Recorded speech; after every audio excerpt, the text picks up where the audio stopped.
police say had a threatening message from a 15-year-old student there. We do not know what that message entailed. However, a short time after this announcement, a district spokesperson told us they were notified of other possible social media threats made connected to other schools in the district, like Malden Middle School.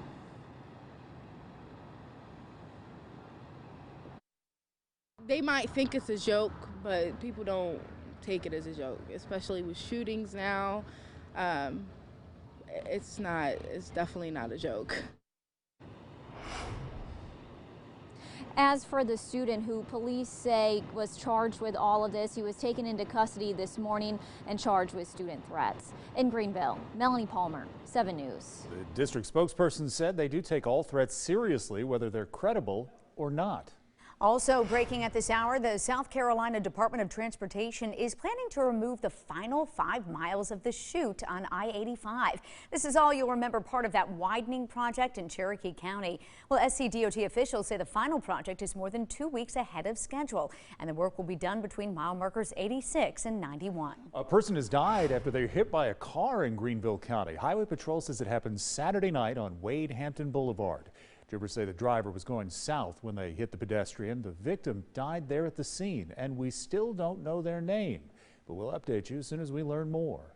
Recovery efforts continue in 5 states hit by a cluster of tornadoes Friday night. Laura Podesta is near that factory in the town of Mayfield with the latest. There are more stories of survival and devastating loss from the candle factory in western Kentucky, leveled by a powerful tornado. It was filled with employees, including Autumn Kirks, who was working the Friday night shift alongside her boyfriend. He didn't make it out alive. They said take cover, and I could still see him when they yelled take cover. And I don't know what happened, how I got out and he didn't.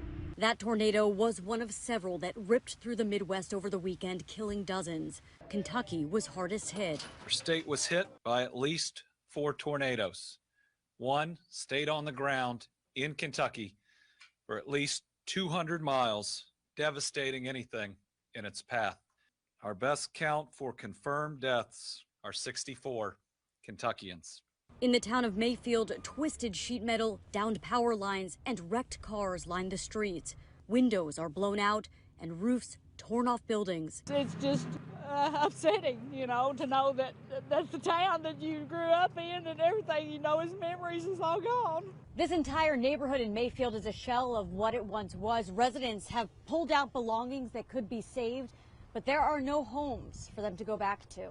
About an hour northeast in Hopkins County, a tornado derailed a freight train, scattering dozens of cars. Homes and businesses in the area are demolished. It's just like a nuclear bomb went off.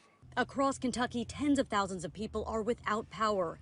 Mayfield officials are warning residents who didn't lose their homes that they could be without heat, water, and electricity for a long time. Laura Podesta, CBS News, Mayfield, Kentucky. Death toll has been revised upwards of 70 now in Kentucky and likely to climb higher, the government warns. Some upstate organizations are headed to the Midwest to help those impacted by the tornadoes. The South Carolina Red Cross deployed to help some areas hit hard in the Midwest. The Blood Connection says they need blood donations. Hospitals are slammed with patients. They've prepared for, and their blood centers have prepared for what a normal day looks like, but obviously something like what happened over the weekend is not a normal day. Red Cross says 3 volunteers from the greater Carolina area are heading to Mayfield, Kentucky. All right, and we are going to see a nice warming trend in your 7-day forecast. High pressure dominating our area right now, and that's making for a nice, steady, stable weather pattern. Currently, we're seeing temps still lots of 50s on the board out there. 57 Greenville, 56 Anderson and Elberton, 62 Union, 55 Asheville. And for tonight, it's going to get cold rather quickly. We're talking low 30s for those overnight lows. It's going to be a chilly night, a cold night, I should say. So be prepared for that. But we do have a nice warm up in your 7-day. We'll have more details on that coming up in minutes. Diane. All right, thank you, Kim. Well, 3 people are behind bars in Anderson County accused of breaking into cars at a local dealership. This all happened on Friday. 7 News' Kimberly Brown spoke with Sheriff's Office and has more details. Traffic is pretty busy during the day on Clemson Boulevard, but officers say just a few days ago they caught 3 suspects red-handed trying to steal from this dealership.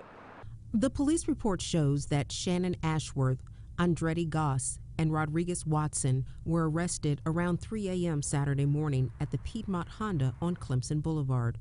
Catching people in the act is very good for law enforcement. We're trying to keep these guys off the street as much as possible. You know, with the holidays coming up, people leave packages in their car.